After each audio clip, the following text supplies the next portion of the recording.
Hello, Moon Jelly Kevin here, and today I'm going to be talking about how to make comics. Now, you might be sitting there wondering, gee whiz, Mr. Moon Jelly, I don't know how to make comics. I can barely draw. I can barely write my own name. Well, I'm here to tell you, little Jimmy, that if you're not able to make comics, you should quit while you're ahead. Turn off this video. Don't even try. Don't write a comic. Don't draw a comic. I don't want you stinking up the industry I love. No sloppy sandwiches here. Only the big boys play here. Go away. Stay away. Don't even try. Nah, I'm just kidding. I'm just kidding. If you are not able to do any of that stuff, you're not able to draw, and or maybe you're the opposite end, you don't know how to write, you can make a comic. It might take some grinding. It might take some practice. You're definitely going to make a bunch of stinkers. I've made a bunch of stinkers in my life, but eventually you're going to get to that point. You're going to make something that you're proud of, something that you personally enjoy. And just in general, my rule for 2021, I feel that a lot of people have this mentality that you should only do things that you're good at. I'm going to call bull hockey on that, folks. If you are bad at something, that doesn't mean you shouldn't do it. You should do it anyways, all right? Now, my advice this year is to shut up and do it, all right? Just shut up and do it. I don't care what it is. Actually, I do care what it is. If you hurt yourself or anyone else, then don't shut up and do it. If you're going to hurt someone, don't shut up and do it. But if you are making good art, regardless if it's a symphony or it's a comic or making the best, strawberry cheesecake, I don't care. Just shut up and do it, all right? Because you're either the person that did it or you're the person that didn't. And success is when you did it, all right? But anyways, you might be sitting there, why am I listening to this guy and his blue plaid and his death t-shirt and his messy hair that he didn't even bother to comb? Why am I listening to this guy? He has no credibility whatsoever. Well, I'm here to tell you folks that I have been drawing comics all my life. My parents, we grew up poor. And my parents, they gave me a pencil and a paper as a kid. And they said, here you go, little jelly. Here you go, little jelly. Make your own fun. And I had two choices. It's either make my own fun with a pencil and paper or don't have fun at all. And I don't know about you, but I like fun. So I decided to have fun, and I have been drawing ever since. And maybe that's not credible for you. So here we go. I'm going to show you guys. You guys can still look this up if you really want to. I think a lot of these are kind of ugly to look at. But I was a published comicer, a cartoonist for the Union Weekly. This is an old issue from 2012, almost a decade now. Pretty crazy. And when you get to the end, look at that. Bada bing, bada boom. Oops, let's make sure I zoom that in right. That's a good looking comic. Dissect My Brain by a Union staffer who's also named Kevin. So yeah, I was a published comic guy.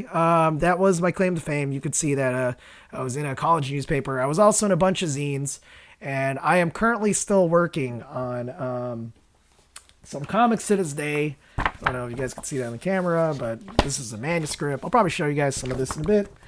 But yeah, I love comics, and I know a lot of people think, hey, if you are not in some sort of thing like the big two, if you're not in Marvel, DC, or if you're not even in one of these bigger independents, you're not a real comic guy.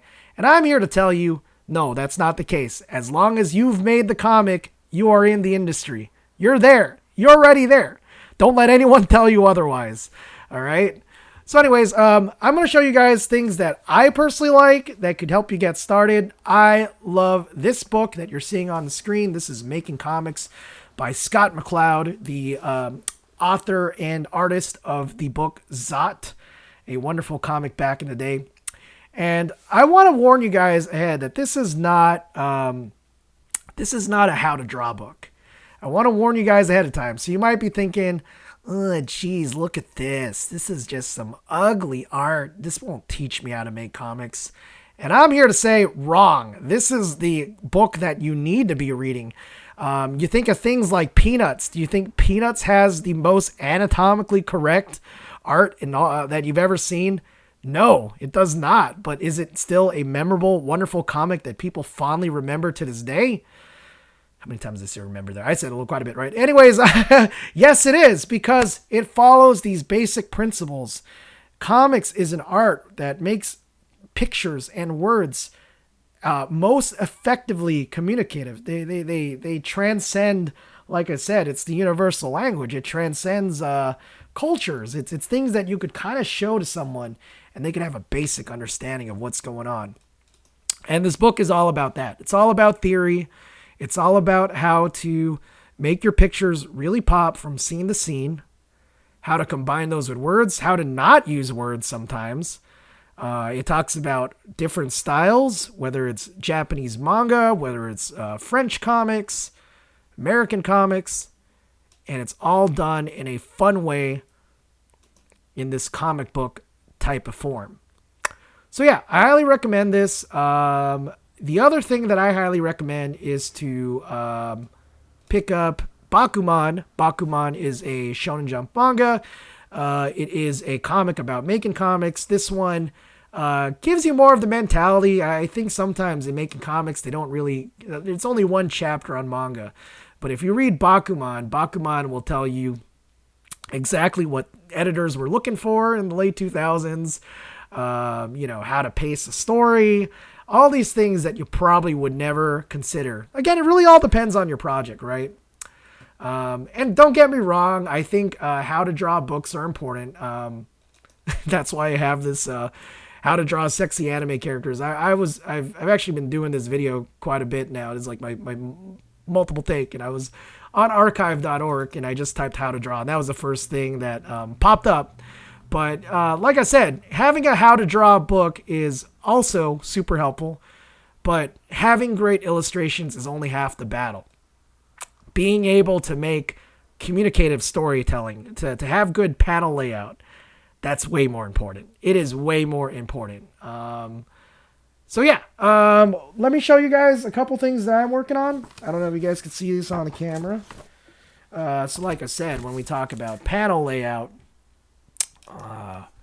we got over here, these are some Dissect My Brains, some later year ones, some that I'm sure you've seen in Instagram. And you could probably tell just from looking at my comics, I like to do an animation style. I'm very influenced by Carl Barks, the old Uncle Scrooge cartoonist. And a thing that he did, this is not a good example, but a thing that he did often is kind of treat comics like animation. When you look at this Boar Man. And when you look from one panel to the next, it's very subtle what changes. It just gives this illusion of it being animated, very, very subtle movements. Same thing over here, this famous first page of May Plus Amy, which I'm still working on. I'm still working on some more 4-panel May Plus Amy's. I really like writing May Plus Amy because it's freedom to me. When I write Dissect My Brains, which is all like pseudo autobiographical, a lot of it has to have happened to me, and that could be very limiting. So actually, let's look at a Dissect My Brains since I have that open. And this is a sneak peek at something I'm currently working at. And it's still rough. You guys can see I don't even have the shirt textures on. But in this first page, we're shooting pool. It's myself and Kasatka, who is a recurring character in Dissect My Brain. And I'm starving. My stomach starts grumbling. And then he asks if I'm hungry. And I tell him this crazy story about Wagyu beef. How Wagyu beef, these cows that, get ready and prepared for Wagyu beef, they get treated like kings. They get to go on wild parties. They get to have beer. And they have that stuff to tenderize their meat. And Kasatka, being Kasatka, of course, does not believe me. He does the thing that he always does. He grabs my shoulder as intensely as possible. He says, he calls bull hockey on my claim that cows will drink a beer. And of course, me being me, I tell him, well, have you ever seen a cow drink a beer? And we think about it, and we decide to go to somewhere where we know there are cows. drive over to Riverside County. And again, you only need to show parts of the panels that show you a place. You don't actually need to always do, big sweeping shots, big establishing shots, just enough to show where you're at. So we drive to this house and we see our friend Plumber. And we always tell Plumber, hey, come along. And Plumber, one of the recurring things that Plumber will say is, I'm not able to go. I have to go watch my house. He's always busy with his errands. And me being the mob boss that I am, I yell at Kasatka to do what he does best. And this is a panel where he gives the most intense shoulder grab and demands that Plumber comes with us. And again, these are all things you can learn from making comics where you could add to the humor of a scene if you just add just some intensity and some realism. It really is a nice touch to add some comedy to a scene. We get over here, meeting some cows, and I offer this cow this beer. And of course, the cow being the cow doesn't drink it. And some shenanigans happen with an angry farmer. So that's pretty much it. I'm not done with this comic. This was done kind of like a practice comic so that when I am finally writing some more Dissect My Brains, I wanted to, have some good practice. Because again, you're going to be working on making a bunch of stinkers first before you actually get to a fantastic comic that you are particularly super proud of. I'm proud of what I've done here, but, for me, it's always like, what's the next one? How am I going to make the next one bigger and better, right? So yeah, that's it. I hope that was helpful. I hope you guys are going to leave this video wanting to go out, make some comics. Again, even if you don't have this stuff, I personally use Bristol boards.